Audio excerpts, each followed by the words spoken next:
Hi Gemini, welcome to Higher Source Tarot for your Law of Attraction Tarot and Oracle card readings for February 2024.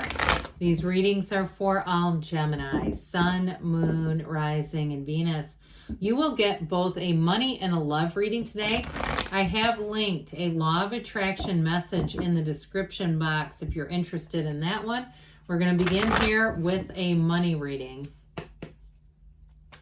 What advice do you have for Gemini to attract financial abundance and prosperity? What does Gemini need to know about money, please?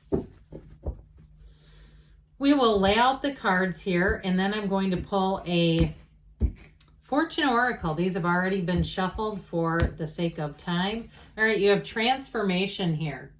Reach out for the power and strength to make changes, enrich your life, and become the person you want to be. All right, transformation. That's always a good thing in the tarot.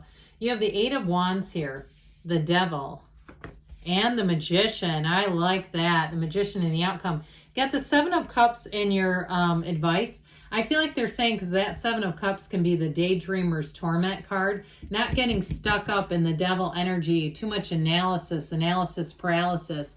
Well, the Eight of Wands has your life expanding, all right? So you had, it feels like an idea in terms of choices coming in, an idea to move, an idea about a job. You might also really have expanded in terms of your career or even in a housing situation and outgrown it. All right, so if you're feeling kind of restless and like this just doesn't fit me, or there have been changes where you live or work and you just don't like it anymore, I feel like it's restrictive. I feel like there's something that you've outgrown. And it all began here, really. And this is not a negative card at all, but it brings you to the next level. And so if the situation around you, I mean, sometimes we're done learning from people, places, things, and that's why we're here anyway. So with the Devil, you got this Capricorn energy here. The Devil is the ego.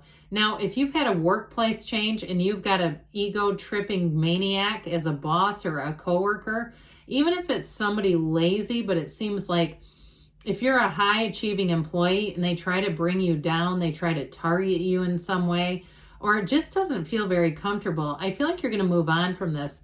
I'd also be very careful about slander in the workplace. I'd be very careful about even writing reviews that are slanderous of businesses. And really, you know, and I'm not an attorney, but you can look it up yourself. You have to be careful with characterizing. When you're giving an example that is an actual situation that occurred, that's one thing. But it's another thing to talk about how someone's personality is, or their face, or their tone of voice. I mean, that sort of stuff, we got to stay away from that. So if there's somebody around you that's trying to pull you into it too, I'd be careful. Or even speculation about things that are going to happen, because I just feel like there's this sort of impending feeling of doom with that devil energy. Well, the Magician brings you right out of that. The Magician says, what do you want to create? Now, if you're tired of working for people, other people, this also is a great indication that working on your own is for you. If you're looking for a job remotely too, where you feel like there was just too much restriction, too much micromanaging over you, I do feel like you're going to have an opportunity to move forward here. This is new doors opening for you. It's bringing heaven to earth. It's a time too where you almost can't catch a struggle. I feel like you're going to have something dropped in your lap almost. Now, I do feel like you're making the effort, so don't get me wrong there. It's not just sitting back and doing nothing, but I feel like you're going to stumble across exactly what you want, and it's right here. So I told you before with this Seven of Cups, I feel like this is in this reading, it is that Daydreamer's Torment card. So be careful too about ruminating over things that have happened, negative things that have happened. Use those as your guide to move you forward, but don't sit in that energy, because with that, you can really start attracting more of it. You start getting more snakes, more gargoyles, more, things that aren't good for you. So I do feel like they're saying, be aware of your personal power. And, for some too, I had advice once that I thought was really great. I've worked at the same job for 25 years, and my boss is a real leader. I've got a great boss. But one thing she does is she'll wait. If there's a question, she'll wait and allow other people a chance to answer it. because then it lets other people shine. But I also feel like, too, sometimes that's necessary. If you have people, if you are high achieving and they're jealous of it, allow it. Allow a little bit of space. All right, let's ask now about love.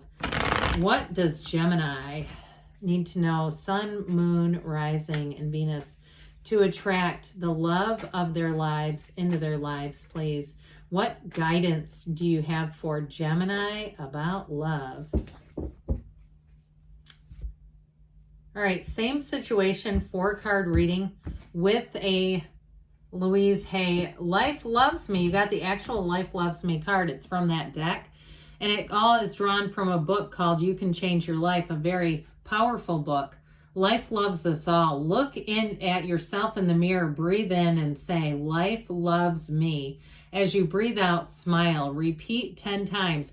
Now that is an activity from the book that is called mirror work that Louise Hay was known for teaching in order to raise your vibration. So don't be shy. You've got Temperance, the Chariot, the 4 of Cups, and damn it, that 7 of Cups again in the same spot. You have healing and moving forward. So I do feel like if you have this 4 of Cups energy, you do have offers, you have people coming in. I do feel like with the energy of Temperance, so it brings in great healing into your life. So with this, if it's a relationship, it may be time to give a little bit if you are in a relationship, because the tarot's your best friend who tells you the truth. You don't really want to end up in a 4 of Cups if there's somebody who's really trying. They're trying to mend things. This can also be the card of the alcoholic. So can the devil too. And with that being in the last reading, I do wonder about that. If you had somebody who had an addiction or there was something about that. But this is the healing. This is the recovery. The Archangel Michael comes into repair. That's really what he does. So when this shows up, it's all about repair. And if it's about repairing your love life after, if you say, I'm not taking them back, absolutely not. I do feel like they're saying you have more coming. You have Sagittarius and Cancer here.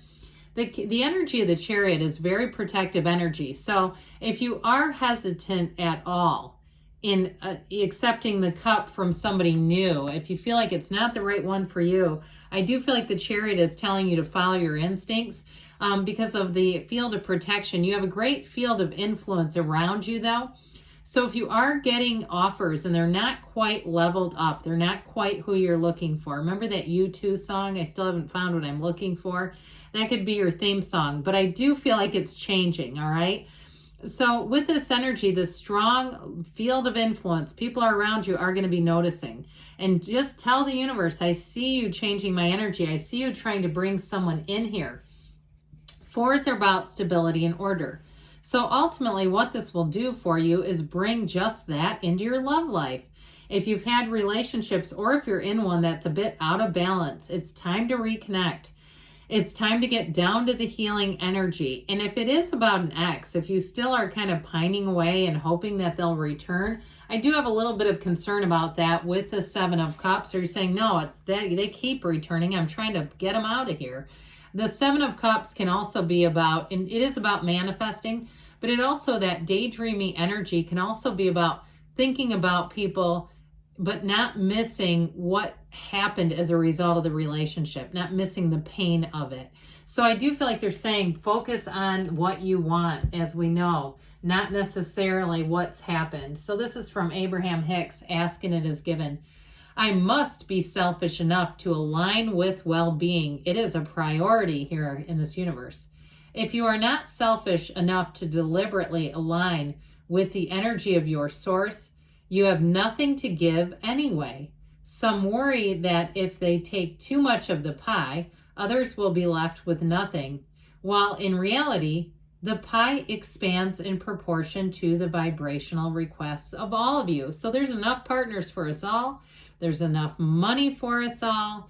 Good things are on the way for you, Gemini. I love you, and I'll be back again soon.